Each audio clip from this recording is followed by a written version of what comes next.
जोशीमठ की हाहाकार की आहट मंडी चंबा से होते हुए अब बिलासपुर पहुंच गई है। खतरा तो लगातार बरकरार है, लेकिन ये खतरा कब जानलेवा हो जाए कोई नहीं जानता। लिहाजा नैना देवी के निवासी तबाही की आशंका में दहशत में हैं और अब माता नैना देवी के भरोसे हैं। जय माता दी। नैना देवी में भी जोशीमठ जैसे हालात बन रहे हैं। 1978 से यहाँ पे बहुत बड़ा नुकसान हुआ था, जमीन धसी थी। अब कुछ जगह देखा जा रहा है कि जमीन वहाँ धीरे धीरे बैठ रही है। तो सरकार से मेरा निवेदन है कि इस पर ध्यान दिया जाए और जल्दी जल्दी इस पर कार्रवाई की जाए ताकि यहाँ पर जोशीमठ जैसा हालत ना बने। जी हाँ, श्री नैना देवी मंदिर और इसके आसपास के इलाकों में उत्तराखंड के जोशीमठ जैसे हालात पैदा हो रहे हैं। करीब 5000 फीट की ऊंचाई पर स्थित ये धार्मिक स्थल 1978 में भी भारी तबाही का मंजर देख चुका है और लोगों का कहना है कि बीते इतने वर्ष हो जाने के बाद भी प्रशासन की तरफ से कोई कदम नहीं उठाया गया। लोग इसका जिम्मेदार पहाड़ों की बेतहाशा खुदाई को बता रहे हैं। वहीं उनका ये भी कहना है कि आने वाले समय में ये धार्मिक स्थल भूस्खलन से समाप्ति की कगार पर आ जाएगा।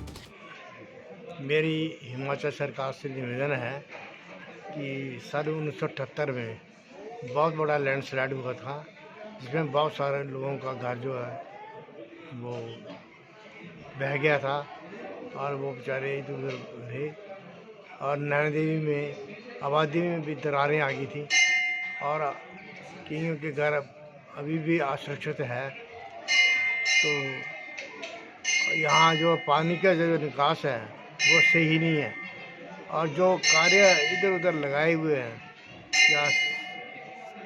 या पहाड़ी खोदा जा रहा है, इसको बंद किया जाए ताकि कोई ऐसा हादसा ना हो जैसे कि अब उत्तरांचल में हुआ है और वहाँ ज्योति मठ जो है वो भी असुरक्षित हो गया है। इसी प्रकार नैना देवी के आबादी का भी और साथ में जो लोग यहाँ रह रहे हैं जिनके मकानों में दरारें नहीं हैं, तो उनका भी देख रेख करके सुरक्षित किया जाए। मैं स्थायी निवासी श्री नैना देवी जी, माता जी मंदिर श्री नैना देवी जी, हिमाचल प्रदेश। जैसे आपने देखा होगा कि उत्तराखंड में जोशीमठ में भी स्लाइड जोन जो है वो काफ़ी आजकल चर्चा में है, तो वैसे ही हालात नैना देवी में भी बन सकते हैं अगर प्रशासन टाइम से इसको नहीं दिखेगा। मैं वार्ड नंबर 3 में रहता हूँ, तो वार्ड नंबर 3 के आप आसपास पहाड़ी में देख सकते हैं पानी की कोई निकासी नहीं है। और यहाँ पहले भी 1978 में फ्लाइट हुआ था, जिससे वो काफ़ी सारा पहाड़ी गिरी थी और सब काफ़ी नुकसान हुआ था, लेकिन माँ की कृपा से तब जान माल की नुकसान नहीं हुआ था। तो प्रशासन को चाहिए कि इस बारे नैना देवी के जो इर्द गिर्द पहाड़ियाँ हैं उसको भी पानी की निकासी अच्छे से की जाए और उनकी जो भी उचित हो तो उसका सलूशन किया जाए, इसकी समस्या का समाधान किया जाए। जय माता की। आपको बता दें कि 1978 में भी यहाँ भूस्खलन भारी तबाही हुई है। तब वैज्ञानिकों की एक टीम ने इलाके का निरीक्षण कर पहाड़ी को ही डेंजर जोन घोषित किया था। लिहाजा मामले जिला कांग्रेस महामंत्री प्रदीप शर्मा भी गंभीर नजर आए। उन्होंने भी प्रशासन से इस तरफ ध्यान देने की मांग उठाई। सन 1978 में नैना देवी में एक बहुत बड़ा जल आया था, लैंडस्लाइड, बहुत बड़ा लैंडस्लाइड यहाँ पे हुआ था। उसमें सैकड़ों परिवार जो है यहाँ पे प्रभावित हुए थे। उसके बाद जियोलॉजिकल डिपार्टमेंट ने यहाँ पे सर्वे किया और उन्होंने अपनी रिपोर्ट दी। उस रिपोर्ट में उन्होंने कहा कि ये सारा जो पहाड़ है वह जर्जर पहाड़ है, इस पे ओवरलोडिंग ना की जाए, क्योंकि जो 1978 में जो लैंडस्लाइड हुआ था, मैं और मेरा परिवार भी उसमें प्रभावित हुआ था। हमें रातों रात अपने मकान छोड़ करके वहाँ अन्य जगह पे जाना पड़ा था, परंतु उसके बावजूद आज की तारीख में पिछली जो सरकार थी उसने नैना देवी के अंदर इतने ज़्यादा कंस्ट्रक्शन किए और इतनी ज़्यादा प्रपोजल बना दी, जिससे कि नैना देवी की पहाड़ी पर जो है बहुत ज़्यादा भार पड़ेगा। और हाल ही में जो उत्तरकाशी में जो हादसा हुआ है और उसमें सैकड़ों परिवार जो उसमें प्रभावित हुए हैं, वहाँ की जो जमीन धंस गई है, उसका मेन कारण यही बताया जा रहा है कि यहाँ पे इस पहाड़ी पर जो है ओवरलोडिंग हुई है, इस पे बहुत ज़्यादा कंस्ट्रक्शन हुई है।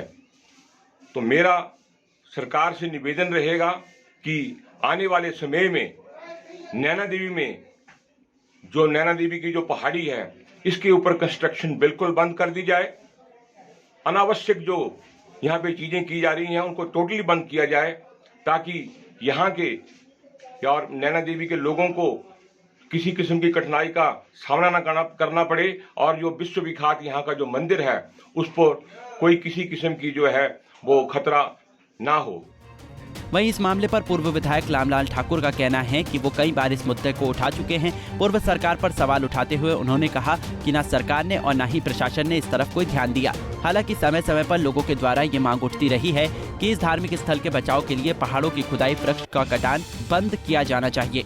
78 के बाद तो थोड़ी सी स्टेबिलिटी भी आई थी, लेकिन ज़्यादातर जो भूस्खलन हुआ था ये 77 और 78 के बीच में हुआ था, और उसमें एक नैना देवी का हिस्सा, यहाँ तक कि जो नैना देवी टाउन है उसका हिस्सा भी जो है वो उस डेंजर जोन में मकान जो है वो स्लाइड होके चले गए थे।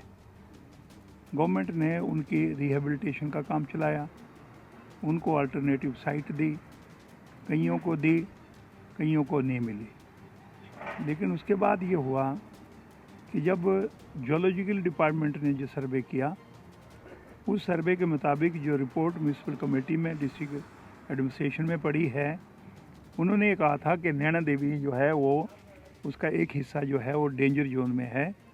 यहाँ पे कोई बड़ा जो है वो कंस्ट्रक्शन या मैं कहूँगा कि भूमि कटान जो है वो नहीं होना चाहिए, जिससे आने वाले समय में जो म्यूनिसिपल कमेटी नैना देवी है या उसके जो सराउंडिंग के एरिया में जो ग्राम पंचायत के एरिए हैं वहाँ पे उसका फ़र्क नहीं पड़ना चाहिए।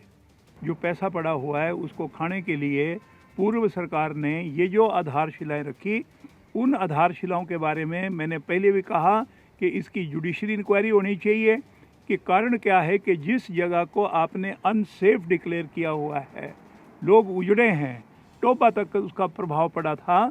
आज कारण क्या है कि सरकार जो चली गई उन्होंने और मुख्यमंत्री जी वहाँ पे गए, डिस्ट्रिक्ट एडमिनिस्ट्रेशन कहाँ सोया पड़ा था, किसके इशारे पे सारे काम हुए, उसकी बाकायदा तौर पे जो है वो छानबीन होनी चाहिए कि इस प्रकार से जो अनसेफ जगह है वहाँ पे किस प्रकार से आपने 4 आधारशिलाएं रखी। इसकी मैं कहना चाहूँगा कि जुडिशरी इंक्वायरी हो, ताकि सबको पता लग जाए कि कौन आदमी है जो नैना देवी के खजाने के ऊपर डाका डाल रहा है। आज जोशीमठ की बात हो रही है, मैं ये कहना चाहूँगा कि जोशीमठ में तो नीचे से और भी प्रोजेक्टों के काम चले हुए हैं, लेकिन हमारे यहाँ पे जो है ना रेलवे लाइन का काम है वो ठीक नैना देवी से नीचे है, 4 लेन का काम है वो और किनारे पे है। लेकिन जब आपकी इतनी बड़ी बड़ी टनल्स निकल रही है, रेलवे लाइन के साथ साथ जो टनल्स बन रही है, उसका प्रभाव भी नैना देवी के इस मंदिर और इस शहर के ऊपर और इस पहाड़ी के ऊपर पड़ेगा। कहीं कल को ऐसा ना हो कि ये जोशीमठ की तरह जो है माता नैना देवी के भी यहाँ पे इस प्रकार का स्खलन हो और लोगों की तबाही हो जाएगी। मैं कहना चाहता हूँ तुरंत इन सारे कामों को बंद किया जाए। पंजाब केसरी टीवी के लिए बिलासपुर से मुकेश गौतम की रिपोर्ट। हमसे जुड़े रहने के लिए हमारे YouTube चैनल को सब्सक्राइब करें और नई वीडियो की नोटिफिकेशन के लिए बेल आइकॉन को दबाएं। अगर आप ये वीडियो Facebook पर देख रहे हैं तो लाइक जरूर करें और ज्यादा से ज्यादा शेयर करें। इसी तरह के और भी अपडेट्स के लिए फॉलो करें हमारा Instagram पेज himachal.kesri।